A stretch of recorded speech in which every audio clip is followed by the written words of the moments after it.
UPS कहाँ से मिलता है? यूपीएस मिलता है EMI से या फिर B2 से। तो ये है VPH। अब देखो यहाँ पे एक सिग्नल और आ रहा है, देखो ये। अब भाई ये सिग्नल कहाँ से आ रहा है, इसका क्या मतलब? इसे हम बोलते हैं इंफॉर्मेशन सिग्नल। अगर वो कहाँ से आ रहा है, ये देखो डायरेक्ट सीपीयू से। अब ऑडियो आईसी भी तब काम करेगी जब उसे सीपीयू इंफॉर्मेट करेगा, इंफॉर्मेशन करेगा। समझ लो, बिना सीपीयू के ऑडियो भी काम नहीं करेगा, बिना सीपीयू के लाइट सिस्टम भी काम नहीं करेगा। पहले क्या था, पहले अगर कोई आईसी खराब हो जाती ना तो सीपीयू को मतलब ही नहीं होता।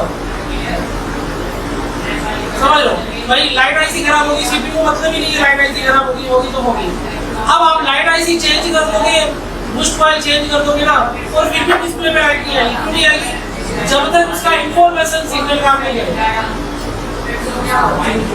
तो मैक्सिमम जो प्रॉब्लम आती है ना सीपीयू से, इस टाइप की आती है इंफॉर्मेशन।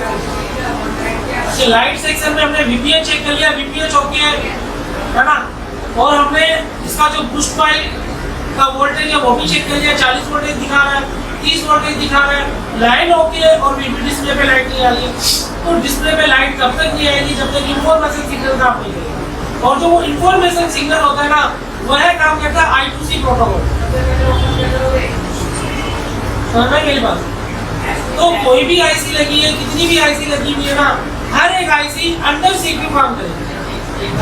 बिना सीपीयू के कोई भी आईसी वर्किंग नहीं करेगी। और वो जो वर्किंग करेगी उस वर्किंग लाइन को बोलते हैं इंफॉर्मेशन सिग्नल।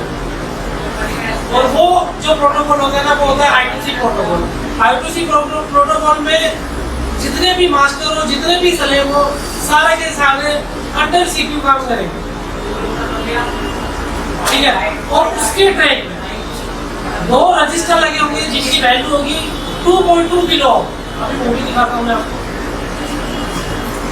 वो कभी भी है ना आपको हार्डवेयर सॉल्यूशन में नहीं मिलेगा, वो आपको मिलेगा स्कीमेटिक में। तो उसके लिए हमें क्या करना है, स्कीमेटिक निकालना।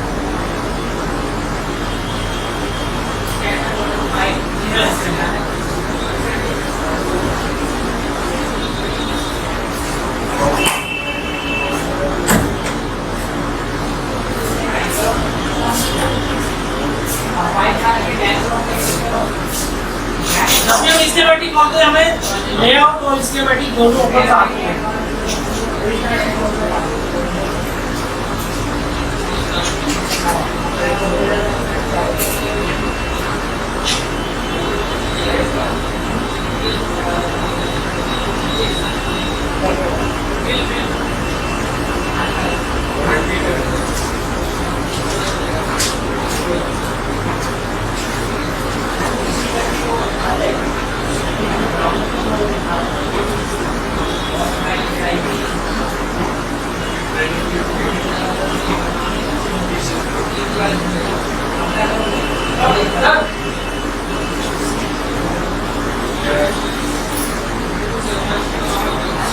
ये डिस्प्ले का तो ये देखो I2C सीरियल डाटा, सीरियल करो की 2 लाइन है, इस पर क्लिक करो। जैसे ही आप इस पर क्लिक करोगे यहाँ पे देखो आपको 2 रजिस्टर दिख रहे हैं। ये जो रजिस्टर की वैल्यू होगी ना, ये होगी 2.2 किलो। यहाँ पे कोई भी आईसी अगर बंद कर रही है ना, और उस आईसी और सीपीयू के बीच में ये 2 रजिस्टर लगे रहेंगे, अगर इन रजिस्टर की वैल्यू में भी कोई प्रॉब्लम आ जाएगी ना, तो मोबाइल फोन चार्जिंग स्टोरेज नहीं होगा, दिखाएगा। आईसी भी चेंज कर दोगे फिर भी स्टोरेज नहीं होगा। तो ये सारे के सारे I2C प्रोटोकॉल के तहत काम करते हैं। I2C प्रोटोकॉल में क्या होता है कि कोई भी मास्टर या स्लेव अंडर सीपीयू काम करता है। एक मास्टर होगा वो पूरे के पूरे स्लेव को चलाएगा, ठीक है ना। और उसकी लाइन में 2 रजिस्टर लगे होंगे, जिन रजिस्टर को बोलते हैं फुल अप और फुल डाउन रजिस्टर, जिनकी वैल्यू होगी 2.2 किलो, ठीक है। देखो इसके बारे में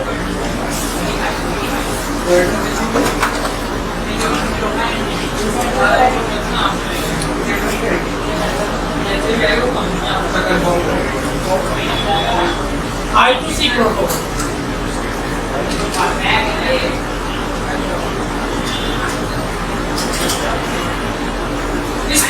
के तहत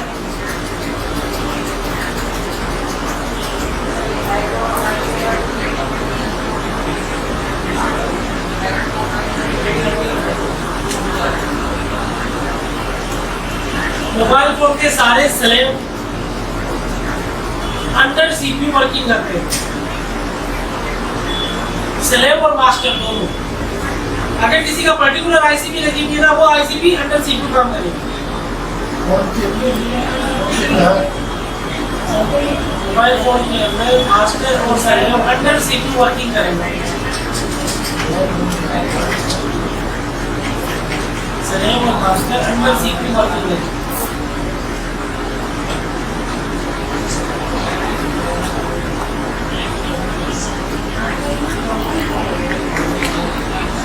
अंडर सीपीयू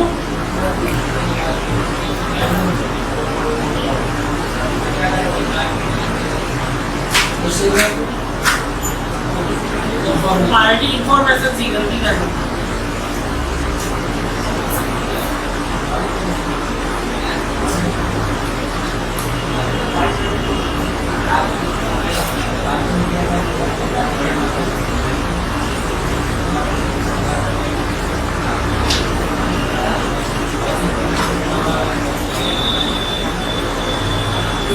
मास्टर और सीपीयू के बीच में दो रजिस्टर लगे हुए होते हैं, जिनकी वैल्यू 2.2 किलो ओम की होती है, जिन्हें फुल अप तथा फुल डाउन रजिस्टर कहा जाता है।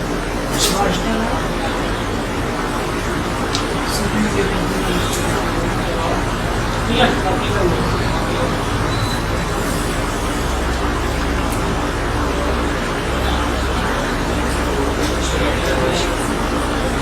ये वैल्यू शो करेगा, वोल्टेज शो नहीं करेगा।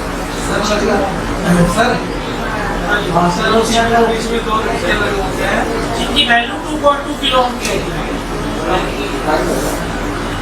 क्योंकि रजिस्टर वैल्यू के हिसाब से लगे होते हैं ना, तो इनकी वैल्यू में भी प्रॉब्लम आ जाएगी ना, तभी मोबाइल फोन के अंदर कुछ ना कुछ फॉल्ट रहेगा।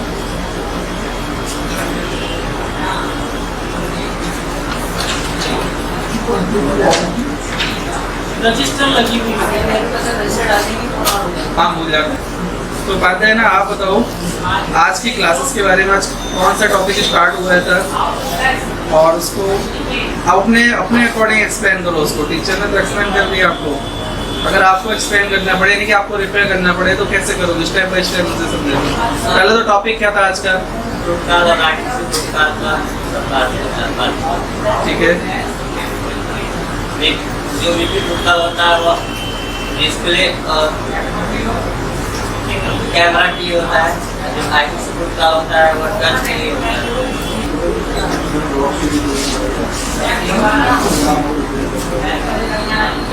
ठीक है, अनूप आज का टॉपिक क्या रहे? जैसे आपका ट्रेसिंग चल रहा है, ठीक है, ट्रेसिंग में आज का टॉपिक है आज का टॉपिक था मीपी और आई2सी प्रोटोकॉल के बारे में। मीपी और आई2सी के बारे में था, ठीक है। ग्राफिक नहीं आता है तो उसके बारे में बताया जाता है कि वो सब जो है मीपी प्रोटोकॉल पे वर्क करता है। अगर उसका नहीं है तो उसे हम स्टेप बाय स्टेप चेक करते हैं कि पहले तो डिस्प्ले चेंज करके देखते हैं, अगर फिर भी नहीं हुआ तो उसे ट्रेस करते हैं, और कैपेसिटर लगे होते हैं उसको चेक करते हैं कि वैल्यू आ रही है। जैसे मेरा एक क्वेश्चन है, तुमने डिस्प्ले चेंज करके देखा बट उसका डिस्प्ले में नहीं मिल रहा है, तो कैसे क्लियर होगा कि डिस्प्ले का ही फॉल्ट है? अगर डिस्प्ले चेंज करके देखेंगे तो नहीं, डिस्प्ले नहीं मिल रहा मुझे उसको, मतलब कि वही डिस्प्ले है, दूसरा नहीं मिल रहा है, कनेक्टर से कैसे क्लियर होगा कि डिस्प्ले का ही फॉल्ट है? सबसे लिए हम जीआर वैल्यू चेक करेंगे, 26 से 27 28 पे आती है इसकी वैल्यू। ठीक है, क्योंकि यहाँ प्रॉब्लम क्या है, चेक करती है कि उसमें बीएसपी और बीएसएन लाइन कौन सी है। तो एक्चुअली सर्किट की सप्लाई से तो बहुत सी चीजें क्लियर हो जाएंगी ना, कि अगर वोल्टेज ही नहीं पहुंच रही तो डिस्प्ले चेंज करने से फायदा क्या है? आप बोल रहे हो स्कीमेटिक या हार्डवेयर सॉल्यूशन में ये चेक करो कि बीएसपी और बीएसएन की लाइन कौन सी है। जरूरी नहीं है वो 25 से 26 हो, कोई सी भी हो सकती है। तो उसके स्कीमेटिक से हिसाब से हमें क्या करना है, बीएसपी और बीएसएन लाइन पे जीआर चेक करना है सबसे पहले। जीआर से हमें पता चल जाएगा कि लाइन ओपन है या शॉर्ट है, और जीआर की वैल्यू भी होगी, हाँ जितनी वैल्यू आनी चाहिए। 300 से 600 के बीच वैल्यू शो करता है। और एक है ना, इस स्कीमेटिक में हार्डवेयर सॉल्यूशन में एक ऑप्शन दे रखा है डायोड मोड, देखा होगा ना। उस डायोड मोड में आपको जितनी भी वैल्यू चाहिए, जहाँ पे जितनी वैल्यू आ रही है ना, वो सारी बता कर देंगे, कर दोगे? ठीक है, बताओ, बना सकते हो, जाओ।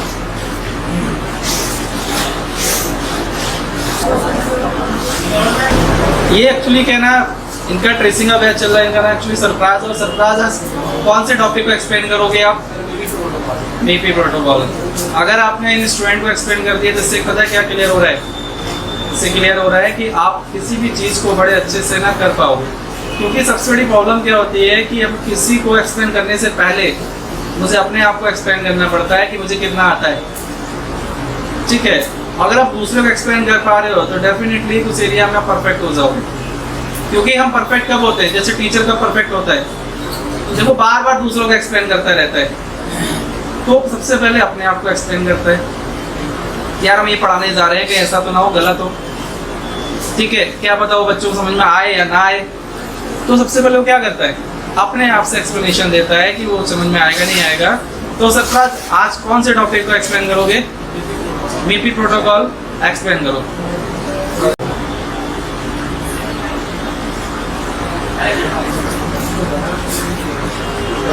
बता रहे हैं भैया, बता रहे हैं। 15 बॉल है हाँ, देख के बता रहे हो ना। हाँ